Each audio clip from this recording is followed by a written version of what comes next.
आज के समय में गाड़ियां तो आप सब लोग चलाते होंगे, तो क्या आपने कभी सोचा है चाबी लगाते ही इंजन कैसे स्टार्ट हो जाता है। आज के इस वीडियो में इंजन कैसे स्टार्ट होता है स्टेप बाय स्टेप एवं विस्तार रूप से समझेंगे।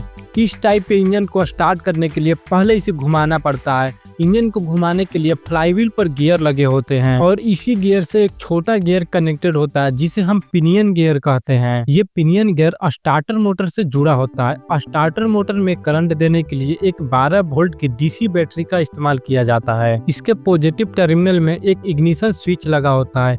ये सर्किट को जोड़ने और तोड़ने का काम करता है। अब आपको लगता होगा इग्निशन स्विच में चाबी घुमाते ही इंजन स्टार्ट हो जाएगा। ऐसा सोचना बिल्कुल गलत होगा। यहाँ स्टार्टर मोटर बहुत पावरफुल होता है, इस वजह से ये बैटरी से करंट भी बहुत ज्यादा लेता है। इतना ज्यादा करंट अगर इग्निशन स्विच से गुजरा तो इग्निशन स्विच इतना ज्यादा करंट को संभाल नहीं पाएगा और जल जाएगा। इससे बचने के लिए एक सोलेनोइड स्विच का इस्तेमाल किया जाता है। यह ठीक इलेक्ट्रोमैग्नेट की तरह काम करता है। सोलेनोइड के अंदर एक प्लंजर लगा होता है जो दो मुख्य कार्य करता है। पहला, पिनियन गियर को फ्लाईव्हील के गियर के साथ मेश करता है और दूसरा स्टार्टर मोटर के सर्किट को पूरा करता है जिससे स्टार्टर मोटर घूमता है।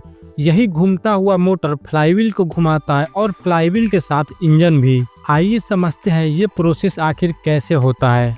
आइए पहले सर्किट को समझते हैं। बैटरी का नेगेटिव टर्मिनल सोलेनोइड और स्टार्टर मोटर से जुड़ा होता है और दूसरा पॉजिटिव टर्मिनल इग्निशन स्विच और फिर सोलेनोइड में जाता है। बैटरी का एक और पॉजिटिव टर्मिनल डायरेक्ट कॉन्टेक्टर के पास जाता है और इसके दूसरे साइड से स्टार्टर मोटर में। अब जब इग्निशन स्विच को घुमाते हैं तो करंट सोलेनोइड में जाता है और सोलेनोइड एक्टिव हो जाता है। इसमें पावरफुल इलेक्ट्रोमैग्नेट बनते हैं। ये इलेक्ट्रोमैग्नेट प्लंजर को तेजी से पीछे की ओर खींचते हैं। जब प्लंजर पीछे आता है तो ये लीवर प्लंजर और ड्राइव शाफ्ट से जुड़े होने के कारण ये ड्राइव शाफ्ट को आगे की ओर ढकेलता है जिससे पिनियन गियर घूमता हुआ फ्लाईव्हील के गियर के साथ मेश हो जाता है।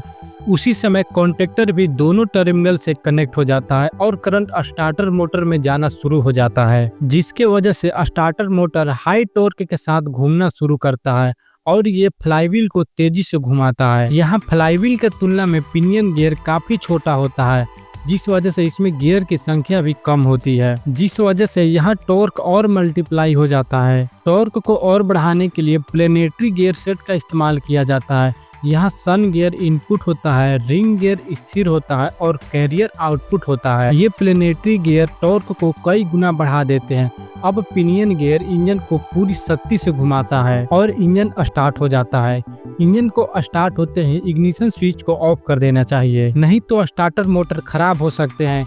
इंजन स्टार्ट होने के बाद बहुत तेजी से घूमता है। इस समय फ्लाईव्हील से स्टार्टर मोटर जुड़ा रहेगा तो अधिक गति की वजह से मोटर खराब हो जाएगा। इग्निशन स्विच को ऑफ करने के बाद सोलेनोइड में करंट जाना बंद हो जाता है जिससे सोलेनोइड का इलेक्ट्रोमैग्नेट खत्म हो जाता है। यहाँ प्लंजर वापस अपने पोजीशन पे आता है जिसके लिए एक स्प्रिंग लगा होता है। लीवर पिनियन को फ्लाईव्हील से अलग कर देता है। कॉन्टेक्टर भी टर्मिनल से अलग हो जाते हैं और स्टार्टर मोटर बंद हो जाता है। इसी प्रोसेस से हर एक गाड़ियों की इंजन स्टार्ट होती है। तो आज के इस वीडियो में इंजन स्टार्ट करने की कार्य प्रणाली कैसी लगी आप कमेंट बॉक्स में लिख कर जरूर बताइएगा और वीडियो देखने के लिए धन्यवाद।